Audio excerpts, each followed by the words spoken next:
Hey, you guys, happy Sunday. I am having my trusty water close by, you guys. I don't know where in the country you live, but where I live or where in the world you are potentially. Oh my goodness, I think we might be on record this week for the hottest temperatures. So I am keeping my chilled water close by. I encourage you to do the same if you're enduring temperatures like that as well. Please stay hydrated, choose your activities wisely, and use this time to stay indoors and be alone with the Lord. Sometimes the Lord has pretty extreme ways of getting us to just stay under his covering and sit alone with him in the air conditioning. If we're blessed enough to have those environments, let's be thankful for them. There are people in the world that don't have that. There are people that sit with the Lord in the circumstances of basically minimally nothing, no AC, no water. So I think at the very least, this is not a guilt trip, but let's be very grateful for the environments that we have despite the circumstances that we're in. I'm just kind of hearing that. It's always good to get a little humbled. Wouldn't you agree? I love when the Lord, well, I shouldn't say he's like, don't lie, Ashley. I wasn't going to lie, Holy Spirit. I was just going to sugarcoat, I guess. I don't love I don't know of the method of how the Lord humbles me, but I hear you. Wow, y'all. He always finds a way to set up the devotional. I can't. So we're talking about how I said I love when the Lord humbles me, but I do in a spiritual sense. And we're going to see that same thing in the scriptures we're going to get into today in Psalm 119. Psalm 119, if you've ever read it, I hope you have. It's the longest psalm. It is amazing. When my husband was sick, it sustained me all the time. It was like words right out of my heart. All the Psalms are, but 119 is amazing.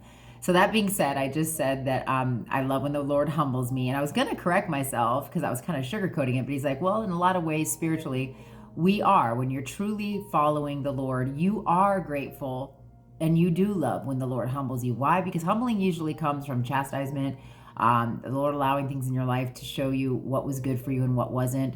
It highlights and the intimacy that you needed in your life. Circumstances that are hard are what draw us close to the Father. And that's why I hear you. He wants me to point out that a lot of you struggle with seeing the rest of the world, especially on social media, you guys. That's why I try to be very transparent about my struggles. And I'll be even more transparent in my books. But you can't look around at the world and say, look at how happy they look on social media. Be cautious of that, you guys. First of all, comparison is the thief of joy. And not only that, but you have to understand, maybe they look that way. Maybe it's the real life that they're living. Let's just say, and this is not a judgment at people, being happy on social media. There's a lot of genuine happiness on social media, but you don't know what's going on behind the scenes. And you guys, affliction is what draws us into the Lord. So they may look happy in a worldly sense, but at the end of the day, we're here to live for eternity. And maybe they're not going through affliction because hell's not too worried about them, or maybe they don't have a relationship with the Lord the way you think they do. I will tell you, Christian, proclaimed Christian or not everybody has a relationship. Not everybody is following Jesus Christ. Some of them are just accepting the gift and letting that be the surface level of which it goes. And again, no judgments, but these are the very people, along with those that don't know the Lord at all, that we are put here to use our gifts to share the gospel for, okay? So just don't let the enemy take and be a thief of joy as well in your life. There is always something to be thankful for. I have that actual plaque behind me in my house. It says there is always, always, always something to be thankful for, and there is.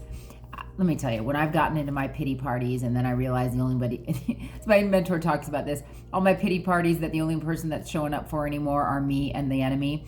Even God will stop showing up for your pity parties after a while, because there's a difference between pity and longing and needing comfort. Pity is when you keep repeating something because you're not learning from the discernment of the affliction, okay? That being said, perfect setup, Holy Spirit, here we go. Let's read the devotional. I hope that blessed you. That was a gentle flow, says the Holy Spirit. Okay, I have given you my words. My beloved, I have given you my words so that you may use them and triumph over every aspect of your life. Specifically said there, every aspect of your life. My words are powerful and alive, able to revive anything in your life that is dead. You will not experience an intimate relationship with the Lord, that's just my opinion, unless something at somewhere along the line along the line in your life, you guys, is either looks dead, even though in the natural it's not. And that, I'm just specifying that because I'm a widow. I just want to be clear. I'm not speaking that out because this talks about how powerful our words are. But it will look dead spiritually and the naturally, or I should say in the natural, but not in the spiritual.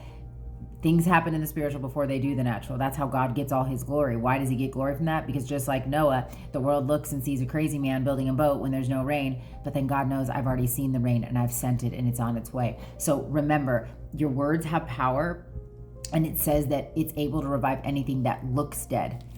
He's using the word looks because looks means faith. It looks that way, but your faith says you keep pressing on and moving forward, knowing that the natural sees it that way. The supernatural doesn't. Okay. My words have power to heal the sickness and disease that afflict the body. My words are full of peace and silence. Any storm that swirls my words are full of peace to silence any storm that swirls in the mind. And isn't that what it does? It swirls in the mind. It just repeats its cycles. Enemy loves cycles. He has a whole bike rack, let me tell you. My words are full of light, causing darkness to flee. Use my words, it says. Over and over, it will say that. Use my words. Even when, guys, 99% of the time, you're not going to feel like the words you're speaking. That's the whole essence of faith. Man, I know it's hard, but just remember that. Because you're going to be like, oh my gosh, I'm sad or I'm scared, but you're going to say something other than that. You're going to speak something in his word. You're going to speak, but my Lord does not give me a spirit of fear. And you're going to speak like David, or you're going to speak like Moses. You're going to raise your staff with your tongue, like Moses part of the Red Sea. You can do that with your tongue. Life and death comes out of it. And y'all, I'm not preaching to the choir, because let me tell you, much death has come from my mouth in my most emotional moments, but we have to be intentional at some point, because otherwise we're going to sink. Okay? If you listen to my voice, my words are full of peace and silence in any storm that swirls in the mind. My words are full of light, causing darkness to flee. Use my words. If you listen to my voice and confidently believe, I promise that my words will come to pass. He promises that his words will come to pass. Feast on my promises. Let my word be your daily source of life. Only in me will you find joy and abundance. Only in truth will you experience breakthrough. Take time each day to search my word and know my heart. To search his word and know his heart, meaning he knows that if you search his word, you'll what? Know his heart. And when we doubt him, what is that ultimately saying? I don't know your heart. It is, you guys. Even in relationships, I can tell you I've been in some of the most close relationships in my life, including marriage, where maybe somebody hurt me, but God revealed to me that wasn't their heart behind the hurt. Of course, we need discernment for this, because we want to protect our heart, have boundaries, but God will even reveal to you when you just because something occurred, it doesn't mean that person doesn't love you. Guys, if that was the case, Christ couldn't have died for any of us, because he died for us without knowing every person that would, he knows who is going to be saved, but he died for everybody in the chance that they could. Okay, so discernment is everything. And how do we know it? By knowing the Father's heart, by getting into what? His word. That's what this says. Take time each day to search my word and know my heart. When you listen and position yourself in trust, faith, and love, you can expect to see my words come to pass. Your love moves my heart, and I long for you to enter into your inheritance today. My word has the final say.